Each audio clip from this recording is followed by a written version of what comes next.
Hi ಎಲ್ರಿಗೂ ನಮಸ್ಕಾರ. Welcome back to my new vlog. ಯಾರು ನನ್ನ ಚಾನಲ್‌ನ ಸಬ್ಸ್ಕ್ರೈಬ್ ಮಾಡ್ಕೊಂಡಿಲ್ಲ, ಈಗಲೇ ಸಬ್ಸ್ಕ್ರೈಬ್ ಮಾಡ್ಕೊಳ್ಳಿ ಮತ್ತು ಬೆಲ್ ಐಕಾನ್ನ ಕ್ಲಿಕ್ ಮಾಡಿ. ಏನು ಗೊತ್ತಾ, ಮುಂಚೆ ವಿಡಿಯೋ ಶೂಟ್ ಮಾಡಿದೆ. ಅದು ಈ ಮನೇಲಿ ಬೆಳಕೇ ಬರಲ್ಲ, ಇಲ್ಲೊಂದು ಸ್ವಲ್ಪ ಬೆಳಕು ಬರ್ತಿದೆ ಅಂತ ಆ ಕಡೆ ವಿಂಡೋ ಹತ್ರದಿಂದ ಇಟ್ಕೊಂಡು ಮಾಡಿದೆ.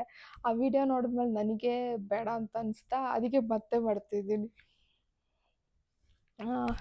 ಏನು ಗೊತ್ತಾ, ಈ ಕಲ್ಪವಲ್ಲಿ ಬುಕ್ ಬಗ್ಗೆ ಹೇಳಕ್ಕಂತ ಸ್ಟಾರ್ಟ್ ಮಾಡಿದ್ದೆ. ಈ ಕಲ್ಪವಲ್ಲಿ ಬುಕ್ ಅವತ್ತು ತಂದಿದ್ರಲ್ಲ, ಊರಿಂದ ಕೊಟ್ಟಿದ್ರಲ್ಲ ಆ ಬುಕ್ಕು.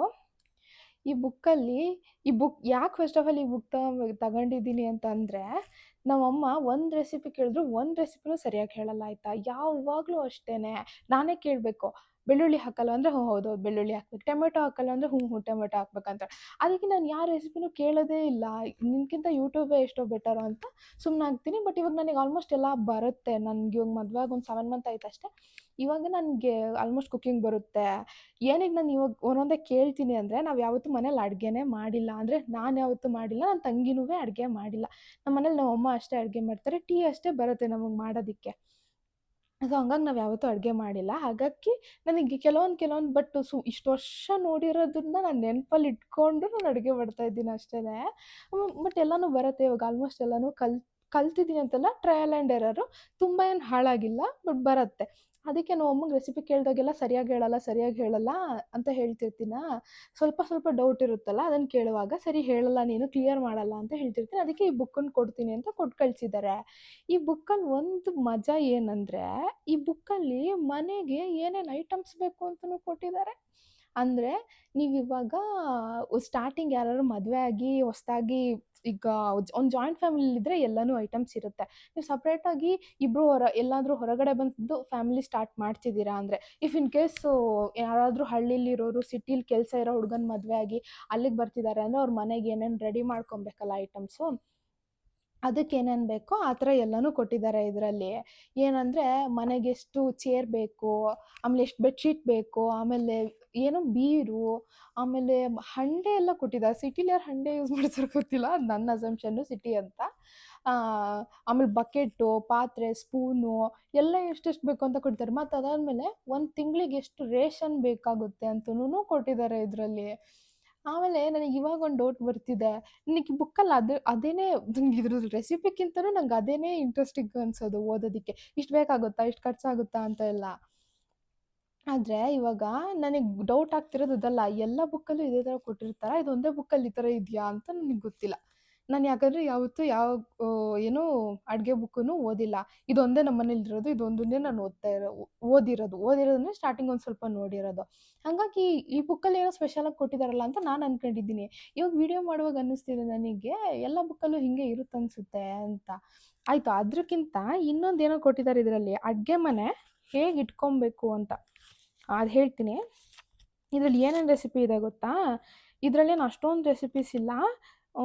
ಚಿಕ್ಕದು ಈ ಚಕ್ಲಿ, ಕೋಡ್ಬಳೆ, ಆಮೇಲೆ ಉಪ್ಪಿನಕಾಯಿ ಹಾಕೋದು, ಆಮೇಲೆ ಏನು ಚಿತ್ರಾನ್ನ, ಪಲಾವು, ಶಾವಿಗೆ, ಆಮೇಲೆ ಸಾರು, ಆ ಥರ ಚಿಕ್ಕ ಪುಟ್ಟದು, ತುಂಬ ಕಾಂಪ್ಲಿಕೇಟೆಡ್ ಇದೆಲ್ಲ ಇಲ್ಲ. ನಾರ್ಮಲ್ ಬೇಸಿಕ್ ಏನು ಅಡುಗೆ ಮಾಡ್ತಾರೆ ಅದಿದೆ ಅಷ್ಟೇನೆ. ನಾನ್ ವೆಜ್ ಎಲ್ಲ ಇಲ್ಲ, ಬರೀ ವೆಜ್ ಅಷ್ಟೇನೆ ಇದೆ. ಸ್ವೀಟ್ಸ್ ಇದೆ, ಸ್ವೀಟ್ಸ್ ಸ್ವಲ್ಪ ಕೊಟ್ಟಿದ್ದಾರೆ. ಅಷ್ಟೇ ಇರೋದು ಈ ಬುಕ್ಕಲ್ಲಿ. ಇನ್ನೊಂದೇನಂದರೆ, ಅಡುಗೆ ಮನೆ ಹೇಗೆ ಇಟ್ಕೊಬೇಕು ಅಂದ್ನಲ್ಲ, ಇದ್ರಲ್ಲಿ ಏನು ಕೊಡ್ತಾರೆ, ತುಂಬ ಕ್ಲೀನಾಗಿ ಇಟ್ಕೊಬೇಕಂತೆ. ಎಲ್ಲ ಏನು ಬಾಕ್ಸಸ್ ಇರುತ್ತಲ್ಲ, ಐಟಮ್ಸ್ ಹಾಕಿರೋ ಬಾಕ್ಸು, ಅದ್ರ ಮೇಲೆ ಒಂದು ಚೀಟಿಲಿ ಬರೆದು, ಇವಾಗ ಎಲ್ಲರೂ ಮಾಡ್ತಾರಲ್ಲ ಅದೇ ಬರೆದುಬಿಟ್ಟು ಅಂಟಿಸೋದು, ಆ ಥರ ಮಾಡಿ ನಿಮಗೆ ನೋಡಿದ ತಕ್ಷಣ ಇದೆ ಅಂತ ಗೊತ್ತಾಗುತ್ತೆ ಅಂತ. ಅಷ್ಟೇ, ಮತ್ತೇನು ಹೇಳೋದು. ಮತ್ತು ಈಳ್ಗೆ ಮನೆ ತೊಳ್ದು ಒರೆಸಿಡ್ಬೇಕು. ಅದು ಯಾಕೆ ತೊಳ್ದು ಒರೆಸಿಡ್ಬೇಕಂದ್ರೆ, ಅದು ಕಬ್ಬಣ ಅಲ್ವಾ, ಸೊ ಅದು ರಸ್ಟ್ ಆಗುತ್ತೆ ಅಂತ. ಆ ಥರ ಕೊಟ್ಟಿದ್ದಾರೆ ಸುಮಾರು. ನೋಡ್ತೀನಿ ನಾನೇನಾದರೂ ಇದ್ರಲ್ಲಿ ಸ್ಪೆಷಲಾಗಿ ಇರೋದನ್ನ, ನನಗೆ ಬರದೇ ಇರೋದು ಏನಾದರೂ ಟ್ರೈ ಮಾಡಬೇಕು ಅಂತ ಇದ್ದರೆ ಮಾಡಿ ಅದನ್ನು ಹಾಕ್ತೀನಿ. ಹಲಸಿನ ಬೀಜದ ವಡೆ ಮಾಡೋದಕ್ಕೆ ನಾನು ಹಲಸಿನ ಬೀಜನ ಬೇಯಿಸ್ಕೊತಾ ಇದ್ದೀನಿ. ನೀವು ಬೇಕಂದರೆ ಇದನ್ನು ಹುರ್ಕೊಳ್ಳಿ, ಇಲ್ಲ ಸುಟ್ಟಿ ಮಾಡ್ತಾರಲ್ಲ ಆ ಥರ ಮಾಡಿ. ಯಾಕಂದರೆ ನಾನು ಬೇಯಿಸಿದ್ರಿಂದ ಅದು ತುಂಬ ಅಂಟಂಟಾಗೋಯ್ತು. ಏನು ಮಾಡೋದು, ಆಲ್ರೆಡಿ ಬೇಯಿಸಾಗಿತ್ತಲ್ಲ, ಸೊ ನಾನು ಅದರಲ್ಲೇ ಮಾಡಿದೆ. ಇವಾಗ ಇದನ್ನು 3 ವಿಷಲ್ ಮಾಡ್ಕೊತಿದ್ದೀನಿ, ಬಟ್ ಚೆನ್ನಾಗಿ ಬೇಯುತ್ತೆ ಬೇಯಿಸಿದ್ರೆ. ಇವಾಗ ನಾನು ಹುರ್ಕೊಂಡು ಮಾಡೋದು ಬೇರೆ ರೆಸಿಪಿ ಮಾಡ್ತಾ ಇದ್ದೀನಿ. ಈಗ ಬೇಯಿಸಿದ್ರಲ್ಲಿ ಮಾಡ್ತಾ ಇದ್ದೀನಿ ಇದನ್ನ ಮಿಕ್ಸಿಗೆ ಹಾಕ್ಕೊಂಡು ಇದನ್ನ ಮಿಕ್ಸಿ ಮಾಡ್ಕೊಬೇಕು, ರುಬ್ಕೊಬೇಕು.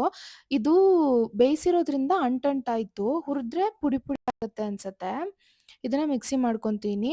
ಆದ್ರೆ ಇದೇನು ಟೇಸ್ಟ್ ಚೆನ್ನಾಗಿತ್ತು. ಬಟ್ ಕನ್ಸಿಸ್ಟೆನ್ಸಿ ಸರಿ ಬರ್ಲಿಲ್ಲ. ಸೊ, ಹಾಗಾಗಿ ಎಲ್ಲ ಸರಿ ಇತ್ತು. ನನಗೆ ಆಯಿಲಲ್ಲಿ ಹಾಕೋ ತನಕ ಗೊತ್ತಾಗಿಲ್ಲ. ಆಯಿಲಲ್ಲಿ ಹಾಕಿದ್ಮೇಲೆ ಎಲ್ಲ ಓಪನ್ ಆಗಿ ಹೋಗ್ಬಿಡ್ತು. ಇವಾಗ ಇದನ್ನ ಮಿಕ್ಸಿ ಮಾಡ್ಕೊಂಡಿದ್ದೀನಿ. ಇದನ್ನೊಂದು ಬೌಲಿಗೆ ಹಾಕೊಂತೀನಿ. ಇದ್ರಲ್ಲಿ ನಾನು ಏನ್ ಮಿಸ್ಟೇಕ್ ಮಾಡ್ದೆ ಅಂದ್ರೆ ಹುರ್ಕೊಂಬೇಕಿತ್ತು. ಇಲ್ಲ ಅಂದ್ರೆ ಇದ್ರಲ್ಲಿ ಕಡ್ಲೆ ಹಿಟ್ಟು ಮತ್ತೆ ಅಕ್ಕಿ ಹಿಟ್ಟು ಹಾಕ್ತೀನಿ. ಅದನ್ನ ಜಾಸ್ತಿ ಹಾಕ್ಬೇಕಿತ್ತು. ಜಾಸ್ತಿ ಹಾಕಿದ್ರೆ ಅಟ್‌ಲೀಸ್ಟ್ ಅದು ಹಿಡ್ಕೊಂಡಿರೋದು ಅಂದ್ರೆ ಕೋಟಿಂಗ್ ನೀಟಾಗಿ ಆಗಿರೋದು. ಇದನ್ನ ಸ್ವಲ್ಪ ಜಾಸ್ತಿ ಹಾಕ್ಬೇಕಿತ್ತು. ನಾನು 1 ಸ್ಪೂನ್ ಹಾಕೊಂಡಿದ್ದೀನಿ. ನೀವು ಮಾಡೋದಿದ್ರೆ ಜಾಸ್ತಿ ಹಾಕೊಳ್ಳಿ. ಮತ್ತೆ ಈರುಳ್ಳಿ ಸ್ವಲ್ಪ ಕಡಿಮೆ ಹಾಕೊಳ್ಳಿ. ನಾನು ತುಂಬಾ ಟೇಸ್ಟ್ ಚೆನ್ನಾಗಿ ಬರ್ಲಿ ಅಂತ ಜಾಸ್ತಿ ಹಾಕ್ಬಿಟ್ಟಿದ್ದೀನಿ. ಸ್ವಲ್ಪ ಈರುಳ್ಳಿ ಕಡಿಮೆ ಹಾಕಿ. ಅರ್ಧ ಈರುಳ್ಳಿ ಹಾಕಿದ್ರೆ ಸಾಕಿತ್ತು. ನಾನು ಫುಲ್ ಹಾಕ್ಬಿಟ್ಟೆ. ಮತ್ತೆ ಸ್ವಲ್ಪ ಉಪ್ಪು ಮತ್ತೆ ಜೀರಿಗೆ ಇಷ್ಟನ್ನ ಹಾಕಿ ಖಾರದ ಪುಡಿ ಹಾಕಿ ಮಿಕ್ಸ್ ಮಾಡ್ಕೊಂತಾ ಇದ್ದೀನಿ. ಮತ್ತೆ ಬೇವಿನ ಸೊಪ್ಪು ಹಾಕಿ ಕರಿಬೇವು ಹಾಕಿದ್ದೀನಿ. ಕರಿಬೇವನ್ನ ಕಟ್ ಮಾಡಿ ಹಾಕಿದ್ದೀನಿ. ಟೇಸ್ಟ್ ಮಾತ್ರ ತುಂಬಾ ಚೆನ್ನಾಗಿತ್ತು. ಬಟ್ ಇದೇನೋ ತುಂಬಾ ಆಯಿಲಿ ಅನ್ನಿಸ್ತು. ಎಷ್ಟು ಅಂತ ಅಂದ್ರೆ ಬೋಂಡದೆಲ್ಲ ಇರುತ್ತಲ್ಲ ಅದ್ರಕ್ಕಿಂತ ಜಾಸ್ತಿ ಆಯಿಲ್ ಅನ್ಸ್ತು. ಅದು ನಾನು ಮಾಡಿದ್ದು ಹಾಳಾಯ್ತಲ್ಲ ಅದಕ್ಕೋಸ್ಕರ ಹಾಗಾಯ್ತೋ ಏನೋ ಗೊತ್ತಿಲ್ಲ. ಬಟ್ ತುಂಬಾ ಆಯಿಲ್ ಅಂತ ಅನ್ನಿಸ್ತು ನನಗೆ. ಆದ್ರೆ ಟೇಸ್ಟ್ ಚೆನ್ನಾಗಿತ್ತು. ಅದು ಪುಡಿ ಪುಡಿ ಆಯ್ತು ಬಟ್ ಟೇಸ್ಟ್ ಚೆನ್ನಾಗಿತ್ತು. ನಾನು ಅದಕ್ಕೆ ಇದು ಆಯಿಲಲ್ಲಿ ಹಾಕೋ ತನಕ ಅಷ್ಟೇ ವಿಡಿಯೋ ಮಾಡಿದ್ದೀನಿ. ಆದ್ರೆ ನೆಕ್ಸ್ಟ್ ಕಂಟಿನ್ಯೂ ಮಾಡಿಲ್ಲ. ನನಗೆ ಇಷ್ಟೊಂದೆಲ್ಲ ಕಷ್ಟಪಟ್ಟು ಮಾಡಿ ಅದು ಹಾಳಾಗ್ಬಿಡ್ತಲ್ಲ ಅಂತ ಬೇಜಾರಾಗೋಯ್ತು. ಅದಕ್ಕೆ ನಿಲ್ಲಿಸ್ಬಿಟ್ಟೆ. ಆದ್ರೆ ನಾನು ಅಷ್ಟನ್ನು ತಿಂದ್ವಿ. ಅಷ್ಟನ್ನು ತಿಂದೆ. ನಾನದನ್ನ ವಿಡಿಯೋ ಮಾಡ್ಬೇಕು ಅಂತ ಇದ್ದೆ. ಅದು ಹಂಗಾಯ್ತಲ್ಲ ಅದಕ್ಕೆ ಅರ್ಧಕ್ಕೆ ನಿಲ್ಲಿಸ್ದೆ. ನೋಡಿ ಇಷ್ಟೊಂದು ಅಂಟ್ತಾ ಇದೆ. ಇದು ಹುರಿದ್ರೆ ಅಂಟಲ್ಲ ಅನ್ಸತ್ತೆ.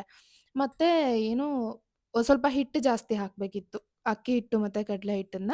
ನೀವದನ್ನ ಜಾಸ್ತಿ ಹಾಕೊಂಡು ಟ್ರೈ ಮಾಡಿ. ಆಕ್ಚುಲಿ ಟೇಸ್ಟ್ ಮಾತ್ರ ತುಂಬಾ ಚೆನ್ನಾಗಿತ್ತು. ಯಾಕಂದ್ರೆ ಹಲಸಿನ ಬೀಜ ಆಲ್ರೆಡಿ ಬೆಂದಿತ್ತಲ್ವಾ? ಸೊ, ಇದು ಚೆನ್ನಾಗಾಗಿತ್ತು. ಹಲಸಿನ ಬೀಜದ ಟೇಸ್ಟ್ ಇತ್ತು. ಇದನ್ನ ಬೇರೆ ಕಾಳಲ್ಲೂ ಮಾಡ್ಬೋದು. ರಾಜ್ಮಾ ಅದ್ರಲ್ಲೆಲ್ಲ ಮಾಡ್ಬೋದು. ನಾನು ರಾಜ್ಮಾದಲ್ಲಿ ಮಾಡೋಣ ಅಂತ ಇದ್ದೆ. ಬಟ್ ರಾಜ್ಮಾದಲ್ಲಿ ಮಾಡ್ಲಿಲ್ಲ. ಇದ್ರಲ್ಲಿ ಟ್ರೈ ಮಾಡಿದ್ದೀನಿ. ಚೆನ್ನಾಗಾಗಿತ್ತು ಆಕ್ಚುಲಿ. ಎಷ್ಟೊಂದ್ ಸಲ ಹಲಸಿನ ಬೀಜನ ಬಿಸಾಕ್ತಿವಲ್ಲ, ಬಿಸಾಕೋ ಬದಲು ಕಲೆಕ್ಟ್ ಮಾಡಿ ಇಟ್ಕೊಂಡ್ರೆ ಬರೀ ಸಾಂಬಾರ್‌ಗೆ ಹಾಕ್ತಾ ಇರ್ತೀವಿ ಅಷ್ಟೇ. ಈ ಥರ ಟ್ರೈ ಮಾಡ್ಬೋದು. ಇದು ಚೆನ್ನಾಗಾಗಿತ್ತು ಟೇಸ್ಟು. ನೀವು ಟ್ರೈ ಮಾಡಿ. ಸ್ವಲ್ಪ ಕರೆಕ್ಷನ್ ಮಾಡ್ಕೊಂಬಿಟ್ಟು ಟ್ರೈ ಮಾಡಿ. ನಾನು ಹೇಳಿದ್ನೆಲ್ಲ ಸ್ವಲ್ಪ ಚೇಂಜ್ ಮಾಡ್ಕೊಂಬಿಟ್ಟು ಮಾಡಿ. ಮತ್ತೆ ಹಲಸಿನ ಬೀಜನ ನಾನು ಸ್ವಲ್ಪ ಬಿಸಾಕ್ಬಿಟ್ಟೆ. ಒಂದು ಸ್ವಲ್ಪ ಮಾತ್ರ ಇಟ್ಕೊಂಡಿದ್ದೆ. ಅಂದ್ರೆ ಒಣಗ್ಸಕ್ಕೂ ನನಗೆ ಆಗ್ತಿರ್ಲಿಲ್ಲ. ಮೇಲ್ ಜಾಗ ಇರ್ಲಿಲ್ವಾ. ಜಾಗ ಇದೆ ಮಂಗ ಬರುತ್ತೆ ಅಲ್ಲಿ. ಹಾಗಾಗಿ ನಾನು ಸ್ವಲ್ಪ ಎಷ್ಟು ಒಂದು ಪ್ಲೇಟಲ್ಲಿ ಹಾಕಕ್ಕಾಗುತ್ತೋ ಅಷ್ಟು ಮಾತ್ರ ಇಟ್ಕೊಂಡಿದ್ದೆ. ಉಳ್ದಿದ್ದೆಲ್ಲ ಬಿಸಾಕ್ಬಿಟ್ಟೆ. ಇನ್ನೊಂದು ಸ್ವಲ್ಪ ಇದೆ ಅಷ್ಟೇ. ಅದ್ರಲ್ಲಿ ಇನ್ನೊಂದು ರೆಸಿಪಿ ಮಾಡಕ್ಕಿದೆ. ಅದನ್ನ ಮಾಡ್ಬೇಕು. ಹಾಗಾಗಿ ಸ್ವಲ್ಪ ಎತ್ತಿಟ್ಕೊಂಡೆ. ಸ್ವಲ್ಪ ಇದನ್ನ ಟ್ರೈ ಮಾಡ್ದೆ. ಇನ್ನೊಂದು ಸ್ವಲ್ಪ ಇದ್ದಿದ್ರೆ ಇನ್ನೊಂದ್ ಸಲ ಟ್ರೈ ಮಾಡ್ಬೋಯಿತ್ತು. ನೋಡೋಣ ಮತ್ತೆ ಹಂಟ್ ಸಿಕ್ರೆ ಮತ್ತೆ ಟ್ರೈ ಮಾಡ್ತೀನಿ. ಈ ವಿಡಿಯೋನ ನಾನು ಇಲ್ಲಿಗೆ ಎಂಡ್ ಮಾಡ್ತಾ ಇದ್ದೀನಿ. ಈ ರೆಸಿಪಿನ ಯಾರಾದ್ರೂ ಟ್ರೈ ಮಾಡಿದ್ರೆ ಕಮೆಂಟ್ ಮಾಡಿ ಹೇಳಿ ಹೇಗಿತ್ತು ಅಂತ. ಈ ವಿಡಿಯೋ ನಿಮಗಿಷ್ಟ ಆಗಿದ್ರೆ ಪ್ಲೀಸ್ ನನ್ನ ಚಾನಲ್‌ನ ಸಬ್ಸ್ಕ್ರೈಬ್ ಮಾಡ್ಕೊಳ್ಳಿ, ಲೈಕ್ ಮಾಡಿ ಮತ್ತೆ ಶೇರ್ ಮಾಡಿ. ನಾನು ಮತ್ತೆ ಸಿಗ್ತೀನಿ ನೆಕ್ಸ್ಟ್ ವ್ಲಾಗ್ ಜೊತೆಗೆ. Thank you for watching.